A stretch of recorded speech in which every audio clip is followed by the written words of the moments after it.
Continuez à faire votre combat, nous on continue à faire un combat, mais je terminerai par une seule image, par une seule question. Imaginez, comme cela s'est passé par le passé, qu'à un moment très clé de la guerre de libération entre l'Afrique et l'Occident, qu'à un moment de la guerre, pour que la guerre s'arrête, qu'on soit obligé, qu'on soit comme condition de libération de l'Afrique, qu'on soit obligé de raser la Mecque, de raser le pays où réside la Mecque, n'est-ce pas? Parce qu'effectivement, c'est la seule condition pour que l'Afrique s'en sorte. Allez-vous, vous qui êtes panafricain, musulman, allez-vous raser la Mecque? Si vous le rasez, c'est que vous n'êtes pas musulman. Et si vous ne le rasez pas, vous n'êtes pas africain. Parce qu'effectivement, il s'agit de la survie de l'Afrique. C'est la même chose pour l'église de Rome, n'est-ce pas? Si à un moment donné, il faut se libérer, et pour se libérer, il faut le faire, qu'allez-vous faire? Je vous rappelle que quand l'Occident est arrivé en Égypte, ils ont commencé par brûler les temples. C'est parce qu'ils savent que le lieu de résistance des peuples, c'est la religion. Et aujourd'hui, je vois des gens qui veulent se développer, qui veulent résister à l'Occident en oubliant leur religion. Avez-vous vu les musulmans renoncer à leur religion? Avez-vous vu les Japonais renoncer à leur religion? Pourquoi vous parlez de liberté, vous parlez du panafricanisme, et vous nous dites qu'on peut se libérer en étant dans la situation d'enfermement psychologique que le christianisme et l'Occident? Je vous en prie. Je vous en prie, soyons clairs et logiques, soyons cohérents. Je sais que vous êtes chrétien. Ça ne me dérange pas. Ça ne me dérange pas. Mais s'il vous plaît, laissez-moi quand je m'affirme ou quand les nôtres s'affirment, laissez-nous au moins parler. Vous n'avez pas le monopole de la maîtrise du panafricanisme. Vous n'avez pas.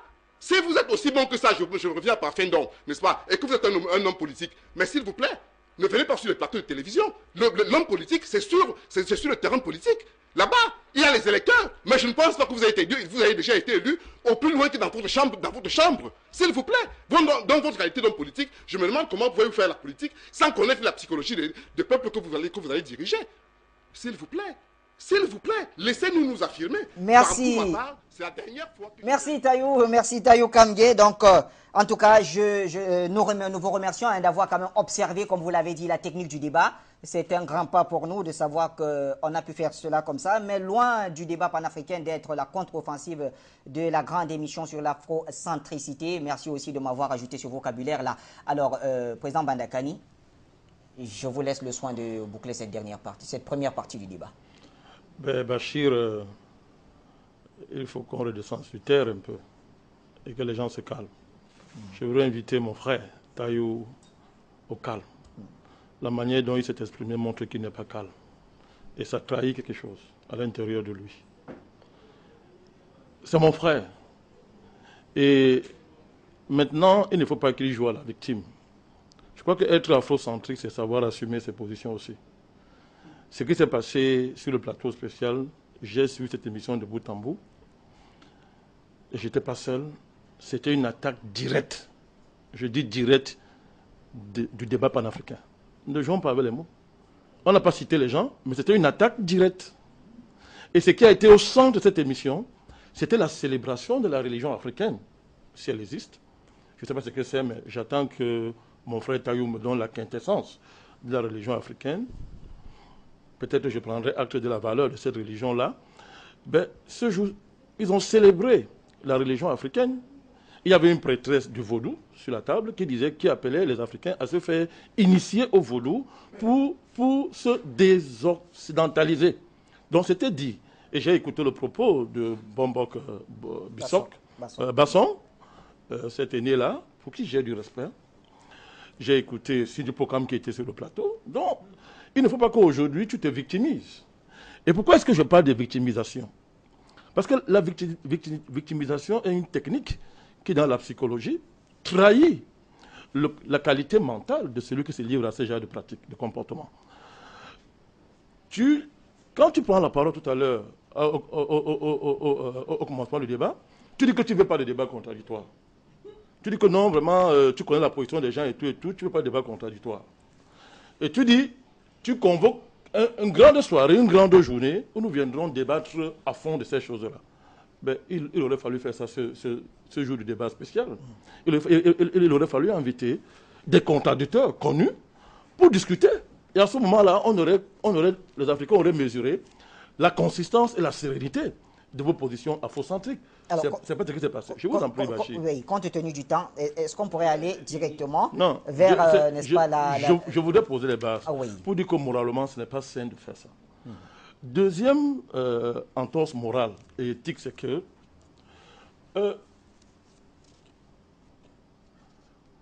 M. Taïou rejoint le débat panafricain. Il est sur un plateau que quand même les personnes avec le PDG de la maison et nous, à notre niveau moderne, nous avons initié.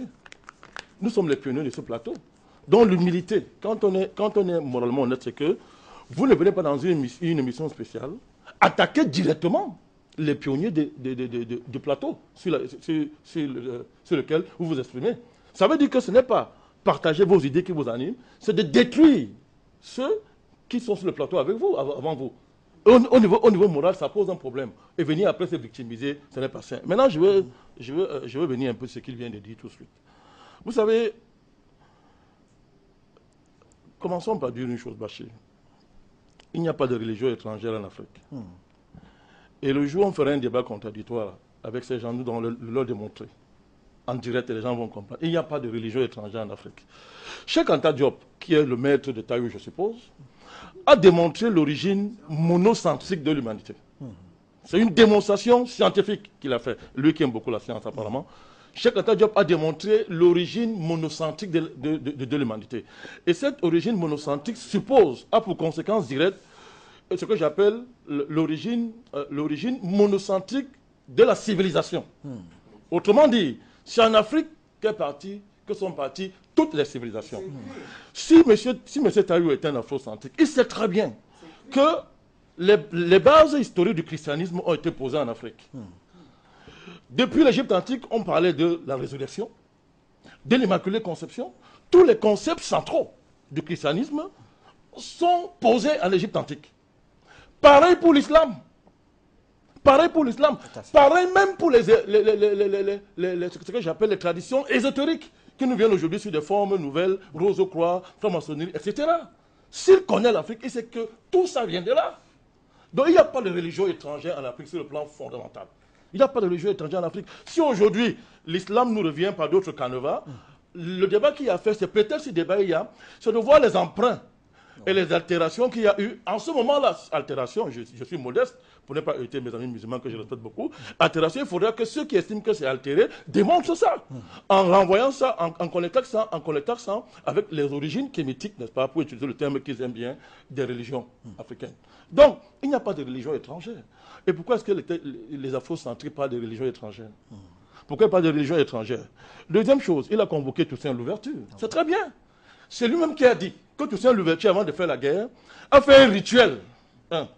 Il s'est débarrassé de toutes les aliénations religieuses qu'il animait. Donc, il allait à la guerre en tant qu'Africain, en harmonie avec ses dieux et ses religions. Très bien. Il a dérouté Napoléon. C'est vrai. Mais ce que Taïou ne dit pas, c'est que il a fini où? Il a été déporté dans un parc en France. Il a fini où? Il a été déporté dans le Jura. Et où étaient ses dieux? Puisqu'il avait abandonné tous les autres dieux. Pourquoi ces dieux n'ont pas été en mesure d'empêcher qu'il soit déporté? Et qu'Haïti soit frappé d'un tribut historique qu'Haïti paye jusqu'à aujourd'hui. Pourquoi? C'est lui qui a bien parlé. On l'a bien écouté. Quand on restitue l'histoire, il faut aller jusqu'au bout. Tout ça, l'ouverture a fini comment? Si vous parlez de ça. Donc, et il vient de dire encore que la seule condition pour réaliser le panafricanisme, c'est par exemple raser la Mecque. Alors, vous écoutez des gens comme ça? Il faut raser la Mecque. Voilà la condition du panafricanisme. Alors, ça veut dire quoi? Ça veut dire que nous sommes avec quelqu'un qui, derrière des fausses apparences pseudo-scientifiques, prône la guerre des religions. Ça veut dire quoi la guerre des religions? Prôner la guerre des religions dans le contexte actuel voudrait d'abord dire, sur le plan historique, que l'Africain est un homme congénitalement religieux. C'est-à-dire que l'essence de l'Africain, c'est la religion. Mais c'est faux. La religion n'a pas été faite pour... L'homme n'est pas fait pour la religion. Mais la religion est faite pour l'homme. Ça a été démontré historiquement en Égypte antique. Qu'il a lu le livre des morts. J'attends ce débat-là ce jour. Qu'il a lu le livre des morts. Donc, les Africains n'ont jamais été des êtres religieux. La religion a été toujours aux Africains un des moyens par lesquels ils géraient les problèmes de leur environnement. Ils n'ont jamais été des hommes essentiellement religieux. Les Africains ont bâti des civilisations scientifiques. Ils ont jeté les bases de la science universelle, ça veut dire que ce n'étaient pas des religieux essentiels. Donc, ça veut dire quoi, Bachir? Non, c'est important ce débat. Ça veut dire quoi? Je suis en train de terminer. Ça veut dire que, lorsqu'on prône la guerre des religions, ça veut dire quoi?